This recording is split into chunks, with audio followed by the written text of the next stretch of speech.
اعوذ باللہ السمیع العلیم من الشیطان الرجیم بسم اللہ الرحمن الرحیم عن ابی ہریرہ رضی اللہ عنہ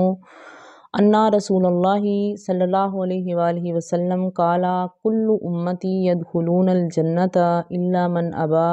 قالوا یا رسول اللہ ومن ابا قال من اطاعنی دخل الجنۃ ومن عصانی فقد ابا رواہ البخاری واحمد وابن حبان۔ حضرت ابو ہریرہ رضی اللہ تعالیٰ عنہ سے روایت ہے کہ نبی کریم صلی اللہ علیہ وآلہ وسلم نے فرمایا، میری ساری امت جنت میں داخل ہوگی سوائے اس کے جس نے انکار کیا۔ تو صحابہ کرام رضوان اللہ علیہ اجمعین نے عرض کیا، اے اللہ کے نبی، انکار کون کرے گا؟ فرمایا، جس نے میری اطاعت کی وہ جنت میں داخل ہوا، اور جس نے میری نافرمانی کی اس نے انکار کیا۔ اسے امام بخاری اور احمد اور ابن حبان نے روایت کیا ہے۔ ایسے ہی ایک اور حدیث میں ہے کہ حضرت ابو ہریرہ رضی اللہ تعالیٰ عنہ سے مروی ہے کہ حضور نبی اکرم صلی اللہ علیہ وآلہ وسلم نے فرمایا،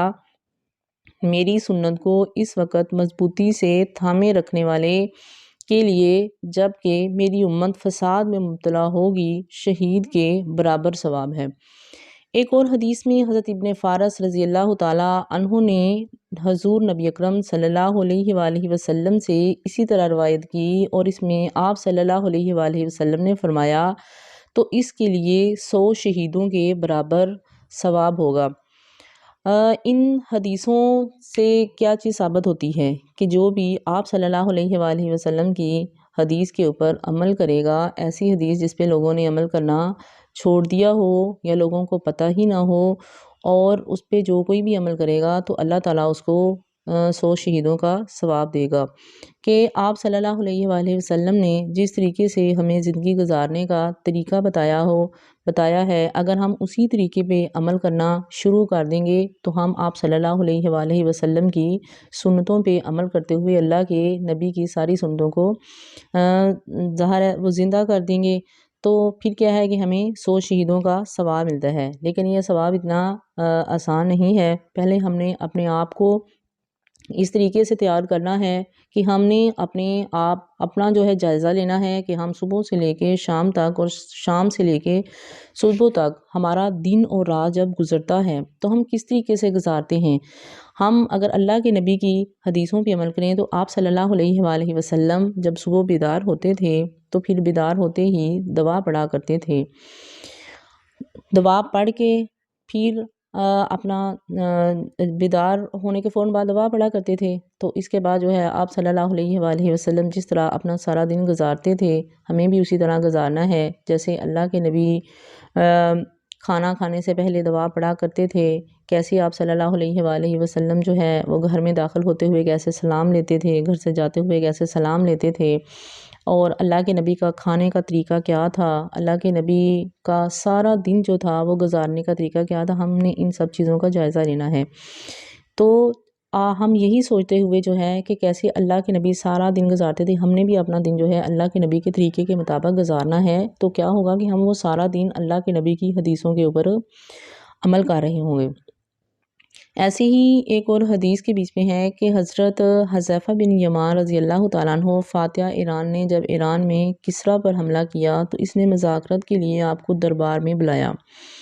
آپ وہاں تشریف لے گئے۔ جب وہاں پہنچے تو تواضع کے طور پر پہلے ان کے سامنے کھانا لا کر رکھا گیا، چنانچہ آپ نے کھانا شروع کیا۔ کھانے کے دوران آپ کے ہاتھ سے ایک نوالہ نیچے گر گیا۔ حضور اقدس صلی اللہ علیہ وآلہ وسلم کی تعلیم یہ ہے کہ اگر نوالہ نیچے گر جائے تو اس کو ضائع نہ کرو، وہ اللہ کا رزق ہے، اور یہ معلوم نہیں کہ اللہ تعالیٰ نے رزق کے کون سے حصے میں برکت رکھی ہے، اس لیے اس نوالے کی نہ قدری نہ کرو بلکہ اس کو اٹھا لو۔ اگر اس کے اوپر مٹی لگ گئی ہے تو اس کو صاف کر لو اور پھر کھا لو۔ چنانچہ جب نوالہ نیچے گرا تو حضرت حذیفہ بن یمان رضی اللہ تعالیٰ عنہ کو یہ حدیث یاد آ گئی، اور آپ نے اس نوالے کو اٹھانے کے لیے نیچے ہاتھ بڑھایا تو آپ کے برابر میں ایک صاحب بیٹھے ہوئے تھے، انہوں نے آپ کو کوہنی مار کر اشارہ کیا کہ یہ کیا کر رہے ہو؟ تو یہ تو دنیا کے سپر پاور طاقت کسریٰ کا دربار ہے، اگر تم اس دربار میں زمین پر گرا ہوا نوالہ اٹھا کر کھاؤ گے تو ان لوگوں کے ذہنوں میں تمہاری وقت نہیں رہے گی۔ اور یہ سمجھیں گے کہ یہ بڑے نادیدہ قسم کے لوگ ہیں، اس لیے یہ نوالا اٹھا کر کھانے کا موقع نہیں، آج اس کو چھوڑ دو۔ جواب میں حضرت حذیفہ بن یمان نے کیا عجیب جملہ ارشاد فرمایا، اترکوا سنت رسول اللہ صلی اللہ علیہ وآلہ وسلم لہ لال حمقا، کیا میں ان احمقوں کی وجہ سے سرکار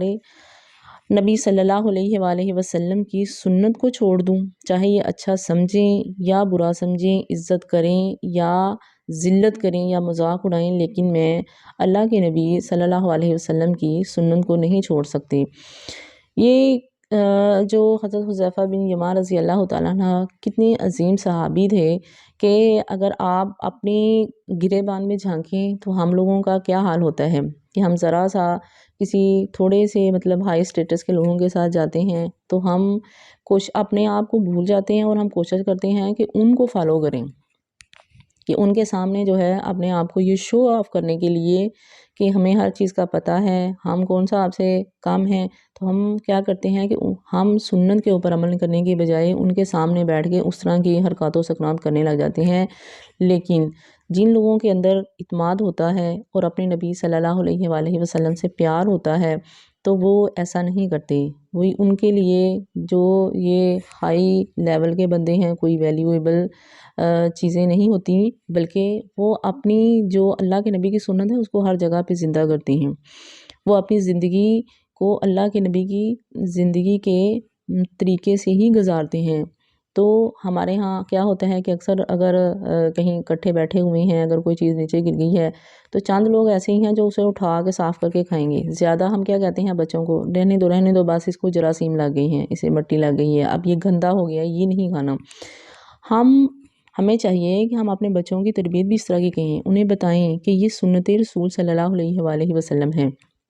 کہ اگر کھانا یا کوئی چیز نیچے گر جاتی ہے تو اسے اٹھا کر صاف کر کے کھائیں۔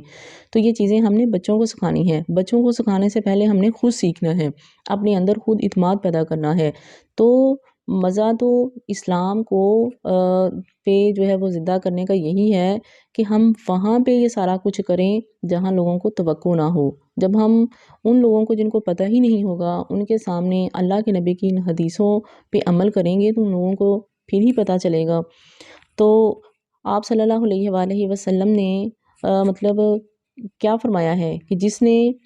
انکار کیا وہ جنت میں داخل نہیں ہوگا۔ تو انکار اسی صورت میں ہے نا کہ ہم اللہ کے نبی کی ایک حدیث کو جانتے ہیں لیکن اس کو جانتے ہوئے بھی اس کے اوپر عمل نہ کریں۔ اگر ہم اس کو جانتے ہوئے بھی عمل نہیں کریں تو ہم اس کا انکار ہی کر رہے ہیں، یا تو علم ہی نہ ہو، اگر علم ہو اور پھر بھی ہم اس کے اوپر عمل نہ کریں تو ہم یہ انکار کے زمرے کے بیچ میں آتے ہیں۔ تو ہمیں کوشش کرنی چاہیے کہ اپنی زندگی کو بالکل آپ صلی اللہ علیہ وآلہ وسلم کے طریقے کے مطابق جو ہے وہ کریں، اور آج سے جو ہے اس حدیث کے اوپر عمل کریں، نہ صرف بلکہ عمل کریں، بلکہ کوشش کریں کہ اس بات کو جو ہے آگے پہنچائیں۔ آپ صلی اللہ علیہ وآلہ وسلم نے کیا فرمایا ہے کہ جس بھی بندے تک بلغ عنی ولو آیا، کہ میری طرف سے پہنچا دو، خواہ ایک آیت بھی ہو۔ اگر آپ کو ایک آیت، ایک حدیث کا بھی علم ہے تو آپ کا یہ فرض بنتا ہے کہ اسے آپ دوسروں تک پہنچائیں، اپنے جاننے والوں میں جہاں تک ممکن ہے، جن لوگوں سے آپ بات کر سکتے ہیں تو آپ صلی اللہ علیہ وسلم کی احادیث، اللہ کے نبی کی تعلیمات آپ پہنچائیں، کیونکہ کل قیامت والے دن آپ سے بھی اس بارے میں پوچھا جائے گا۔ آپ کو پتا تھا تو آپ نے دوسروں کو اس چیز کا جو ہے